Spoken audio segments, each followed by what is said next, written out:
Students, welcome back. The next topic that we're going to study is about the biodiversity conservation. So basically we all know that our biodiversity is facing threat, तो उसको protect करना हमारी जिम्मेदारी है. तो here we are going to study why we should conserve biodiversity. What are the reasons for which we need to conserve our species, our diversity? Fine. So basically there are many reasons.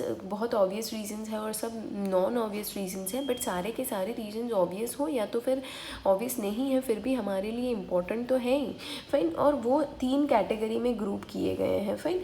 जैसे कि narrow utilitarian reasons, broadly utilitarian reasons और ethical reasons. Fine. जो narrow use के लिए हम सोच सकते हैं वैसे रीजंस, ब्रॉड वे में सोचे तो उसे ब्रॉड कैटेगरी में डाला गया है. फाइन. और एथिकल तरीके से सोचे तो उसका एथिकल में डाला गया है. That is the narrowly utilitarian arguments for conserving biodiversity are obvious. वो सारे ऑब्वियस है क्योंकि हमको पढ़ने से ही पता चल जाता है कि भाई वो ऑब्वियस क्यों है. Basically, humans derive countless direct economic benefits from nature. जैसे कि हमें फूड मिलते हैं, cereals, pulses, fruits. Fine. Firewood, fibre, construction material, industrial products such as tannin, lubricants, dyes, resins, perfumes and product of medicinal importance. तो हमें food है, fodder है, फिर कंस्ट्रक्शन मटेरियल है, फाइबर है, फायरवुड है, मेडिकल मटेरियल्स है, सारी की सारी हमारे बायोडाइवर्सिटी से तो मिलती है. Fine.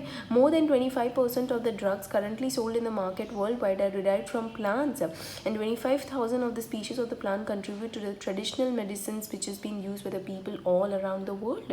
So 25,000 species of plant ऐसी हैं जो मेडिसिन का काम करती है. फाइन. और ज़्यादातर लोग उसे यूटिलाइज़ करते हैं. समझो प्लांट ही नहीं है, समझ लो. तो फिर हमारे लिए जो हमारी ये जो फूड है समझ लो, या फिर ये सारे जो दूसरे मटेरियल्स हैं वो सारे हमें कहाँ से मिलते हैं. Fine. Nobody knows how more medicinal important useful plants are there in the tropical rainforest which have not yet been discovered. With increasing resources put into bioprospecting, that is exploring molecular, genetic and species level diversification for products of economic importance. ये word बहुत important है, bioprospecting.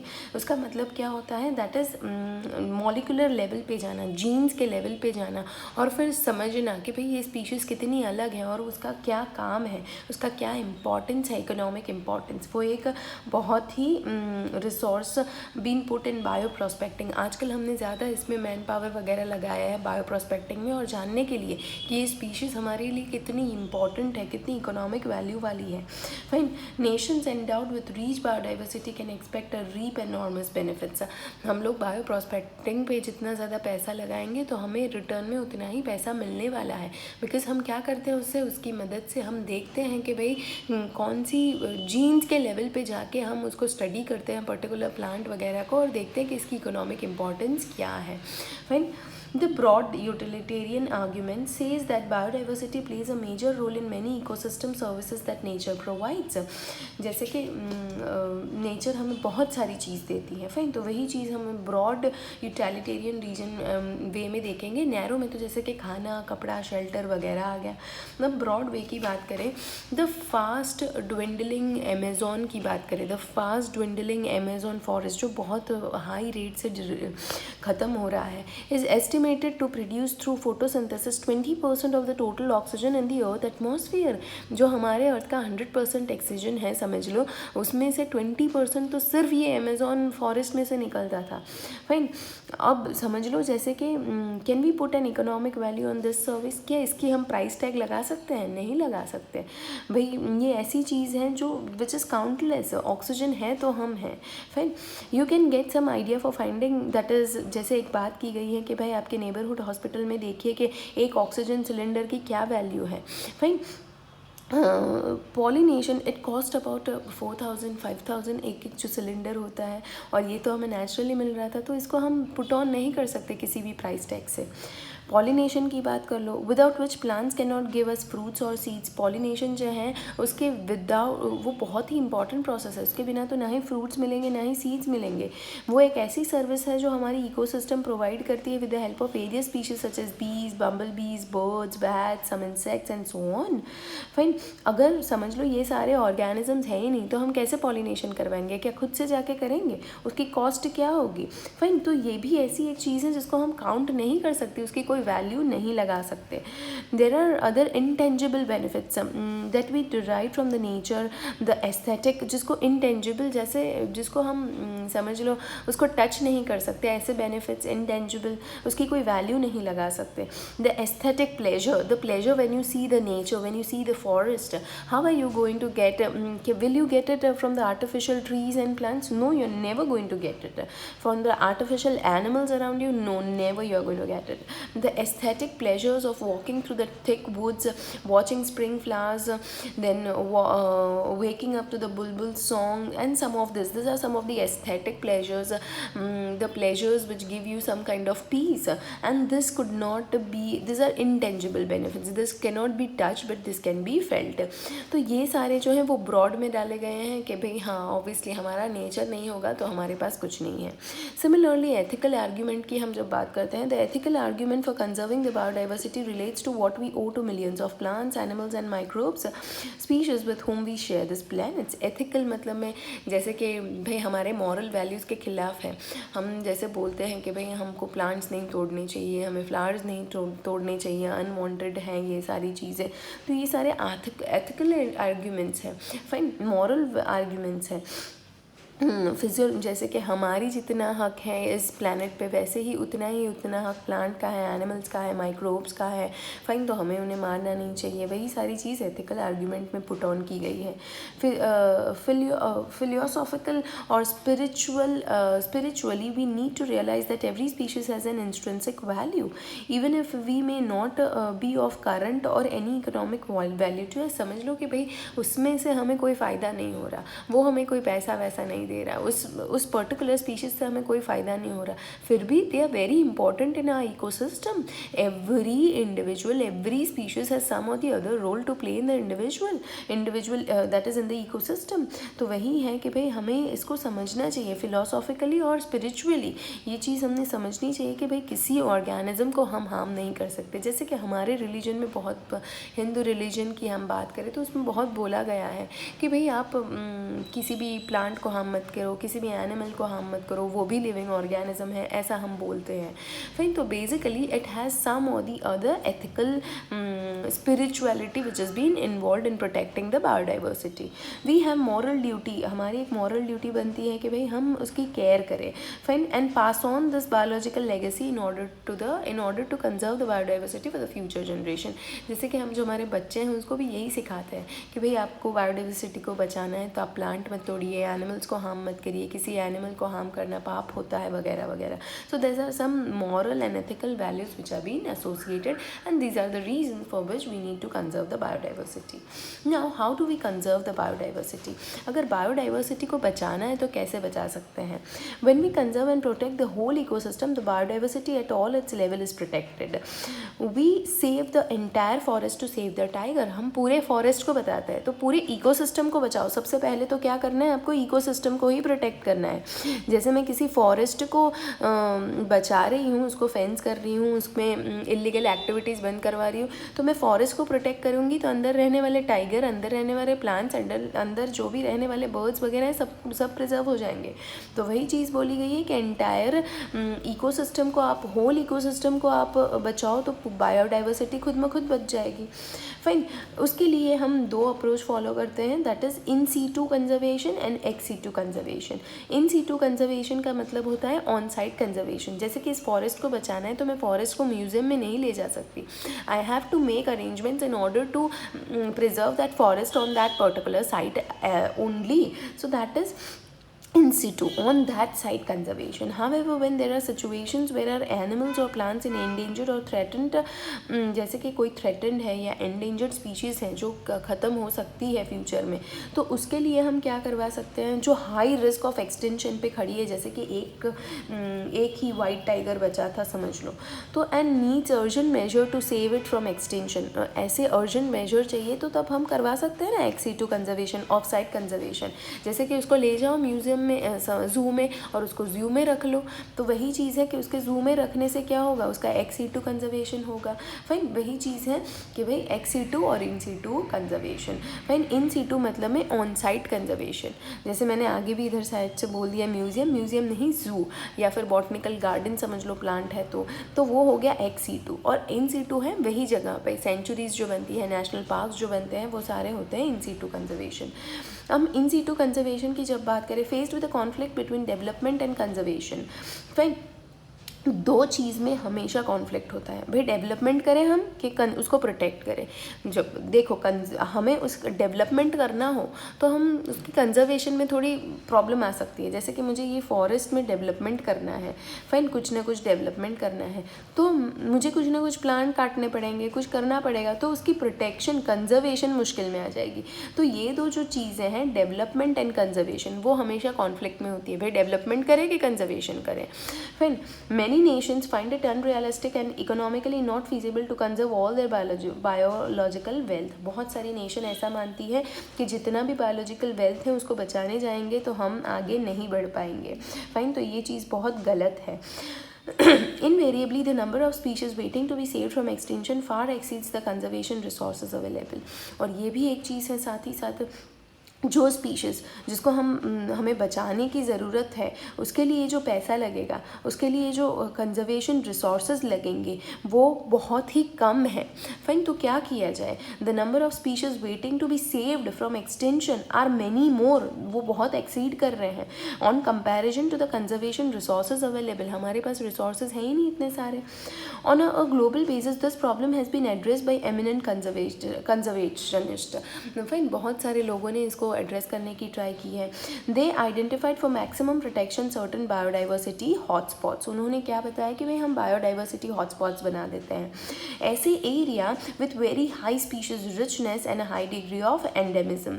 तो high biodiversity hotspots ऐसे area होते हैं जहाँ high degree of species होती है, बहुत सारी प्लांट, बहुत सारी एनिमल की स्पीशीज़, तरह तरह की स्पीशीज़ होती है, और high degree of endemism. Endemism मतलब में यहाँ पाए जाने वाले जो प्लांट एनिमल हैं वर्ल्ड में कहीं नहीं पाए जाते। तो इसीलिए पर्टिकुलर एरिया को भाई पहले बना दो बायोडाइवर्सिटी हॉटस्पॉट्स, कि इनको कोई भी हार्म ना कर सके, इधर कोई कुछ भी टच ना कर सके। फाइन, तो ऐसे बहुत सारे रीजंस बनाए गए हैं जिनको हम बोलेंगे बायोडाइवर्सिटी हॉटस्पॉट्स। तो ये हो गया एक पहली in situ conservation method. Initially 25 biodiversity hotspots were identified, but subsequently 9 more have been added to the list, bringing the total number to 34। World में कितनी बायोडाइवर्सिटी हॉटस्पॉट्स हैं? 34। दिस हॉटस्पॉट्स, ये बहुत इंपॉर्टेंट क्वेश्चन है, आपको याद रखना है कितनी बायोडाइवर्सिटी हॉटस्पॉट्स हैं। This hotspots are also regions of accelerated habitat loss, और यही रीजन थे जहाँ बहुत ही हैबिटेट लॉस हो रहा था। Fine, 3 of these hotspots, Western Ghats and Sri Lanka, Indo-Burma and Himalayan cover of our country exceptionally with a high biodiversity regions। जो हमारे इंडिया की बात करनी हो तो आपको याद रखना है वेस्टर्न घाट्स और साथ ही साथ श्रीलंका। फाइन, वेस्टर्न घाट्स याद रखना, इंडो बर्मा रीजन याद रखना, and the next one is the Himalayan cover of our country, जहाँ पे बहुत ही ज़्यादा हॉटस्पॉट्स दैट इज़ बायोडाइवर्सिटी है। Although all this biodiversity hotspots put together cover less than 2% of the Earth's land, the number of species they collectively harbor is extremely high। मतलब में ये जो पूरे 34 जो हॉटस्पॉट्स हैं वो पूरे अर्थ का कितना एरिया कवर करते हैं? सिर्फ 2%। फिर भी उनमें इतनी सारी अलग अलग तरह की स्पीशीज़ हैं जो उधर सर्वाइव कर रही है। In is extremely high and strict protection of this hotspots could reduce the ongoing mass extinction by almost 30%। मतलब में स्ट्रिक्ट उधर रूल्स लगा देने चाहिए, बहुत स्ट्रिक्ट रूल्स होने चाहिए कि भाई कोई इधर ग्रेजिंग करवाने नहीं जा सकता। जैसे कि हिमालयन रीजन की बात कीजिए तो उधर क्या हो रहा है, बहुत हाई लेवल पे ग्रेजिंग होता है, तो जिसकी वजह से क्या हो रहा है कि भाई बायोडाइवर्सिटी जो हॉटस्पॉट्स है वो भी ख़त्म हो रहे हैं। तो स्ट्रिक्ट रूल्स होने चाहिए उसके लिए, जिसकी वजह से हम 30% जितना मास एक्सटेंशन जो है एक्सटेंशन उसको रोक सकते हैं। Talking next, in India, ecologically unique and biodiversity rich regions are legally protected as biosphere reserves, national parks and sanctuaries. तो दूसरी मेथड है biosphere reserves, national parks and sanctuaries. ये जो है ये समझ लो जैसे कि सेकंड मेथड, थर्ड मेथड और फोर्थ मेथड। फाइन, पहली है बायोडाइवर्सिटी हॉटस्पॉट्स, फिर बायोस्फीयर रिजर्व्स, फिर है नेशनल पार्क्स, फिर है sanctuaries etcetera.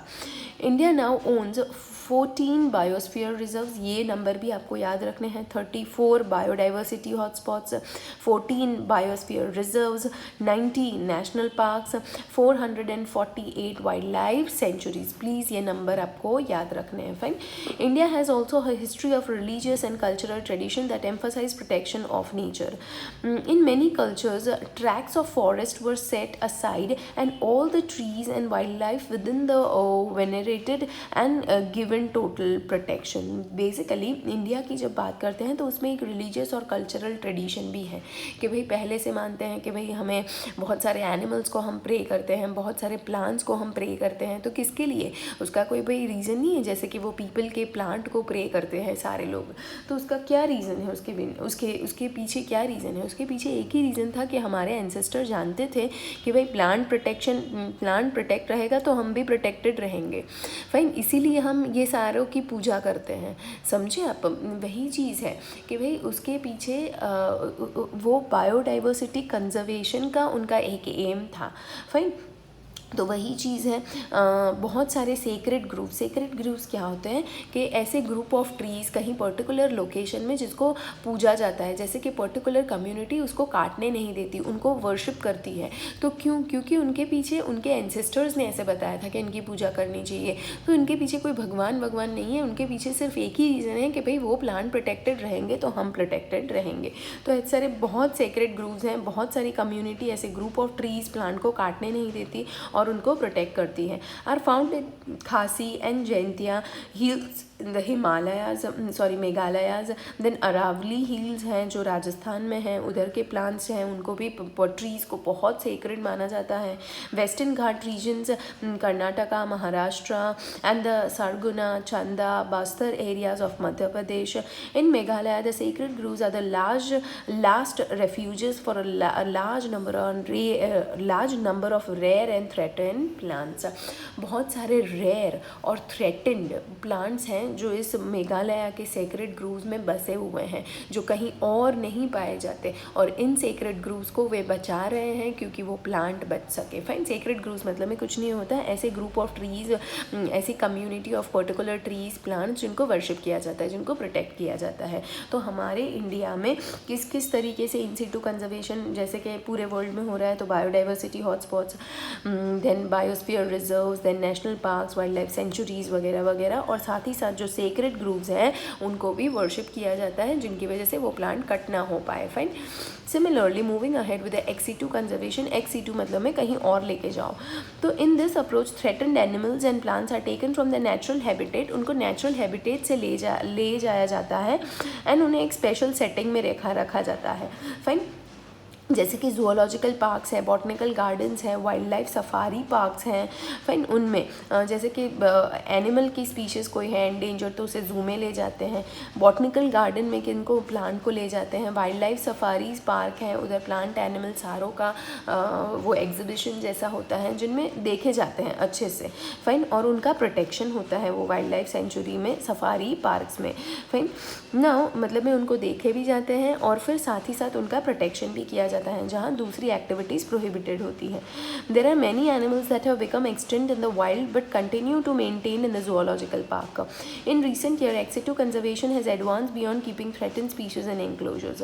Now, gametes of the threatened species can be preserved in viable and fertile condition for long period using that is cryopreservation techniques. Cryopreservation techniques में क्या किया जाता है, जो उनके gametes होते हैं, जो gametes जो endangered species है उनके जो reproductive रिप्रोडक्टिव सेल्स होते हैं भाई उनको सेव किया जाता है इन लिक्विड नाइट्रोजन, फाइन, जिनकी वजह से उनको उस टेक्निक को क्या बोलते हैं, क्रायो प्रिजर्वेशन टेक्निक, जिनकी वजह से जब चाहें तब उनका फर्टिलाइजेशन करवा के नए एनिमल को कल्टिवेट किया जा सकता है, नए प्लांट्स को। Eggs can be fertilized in vitro, in vitro मतलब में लेबोरेटरी में उनको, in vitro that is laboratory में उनको फिर फर्टिलाइज किया जा सकता है। And plants can be propagated using tissue culture methods, और प्लांट्स जो हैं वो टिश्यू कल्चर से प्रोपोगेट किए जा सकते हैं, fine. Seeds of different genetic strains of commercially important plant can be kept for long in the seed banks. वैसे ही दूसरा है सीड बैंक, क्रायो प्रिजर्वेशन किया जाता है फॉर स्टोरिंग द गैमीट्स। वैसे ही सीड बैंक्स होती हैं उसमें भी वही चीज़ की जाती है, लिक्विड नाइट्रोजन में सीड्स वगैरह को स्टोर किया जाता है, फाइन, बहुत कम डिग्री पे, जिनमें क्या होता है उनको वापस सीड को, जैसे कि ऐसे सीड्स हैं जो बहुत कम हैं, जो एंडेंजर्ड स्पीशीज़ के हैं, जो कमर्शियली बहुत इंपॉर्टेंट है, उनको सीड बैंक में रखा जाता है, फाइन। वैसे ही जूलॉजिकल पार्क्स हैं, बॉटनिकल गार्डन्स हैं, वाइल्ड लाइफ सफारी पार्क्स हैं, क्रायो प्रिजर्वेशन किया जाता है for many important threatened species of animals से, फाइन। वैसे ही टिश्यू कल्चर किया जाता है, सीड बैंक होती है। Now this is all about the ex situ conservation. Biodiversity knows no political boundaries and its conservation is therefore a collective responsibility of all a nation. ऐसे नहीं होता कि भाई कांग्रेस वाले उसको सपोर्ट करेंगे, बीजेपी वाले सपोर्ट नहीं करेंगे, भाई सबको जीना है तो सबको जीना है, तो सबको प्लांट को प्रोटेक्ट करना पड़ेगा। So it is a responsibility of every individual in our country. The historic convention that is on biology diversity, the earth summit, ऐसी एक मीटिंग हुई थी earth summit which was held in Rio de Janeiro in Brazil in the year 1992. It called upon all the nation to take appropriate measures for conservation of the biodiversity and sustainable utilisation of its benefits. So basically ये जो meeting हुई थी उसमें सारे countries, majority of the countries of the world had participated, and उन्होंने ऐसे बताया गया था कि आप सबकी रिस्पॉन्सिबिलिटी है कि आपको बायोडाइवर्सिटी को कंजर्व करना है और आपको इसको यूटिलाइजेशन भी करना है, तो सस्टेनेबल वे में करना होगा कि भाई हमारे लिए अवेलेबल है बट फ्यूचर जनरेशन उनको ना देख पाए, ऐसा नहीं होना चाहिए। सस्टेनेबल वे में उसका बेनिफिट आप यूटिलाइज कर सकते हो। In a follow of the world summit on sustainable development held in 2002, फिर उसके बाद जो वापस हुई थी in the year 2002 in Johannesburg in South Africa, 190 country pledge for their commitment to achieve by 210 a significant, that is 190 countries has participated in the same, and wherein they aimed by 2010 a significant reduction in the current rate of biodiversity loss at global, regional and local levels, and yes it has actually happened.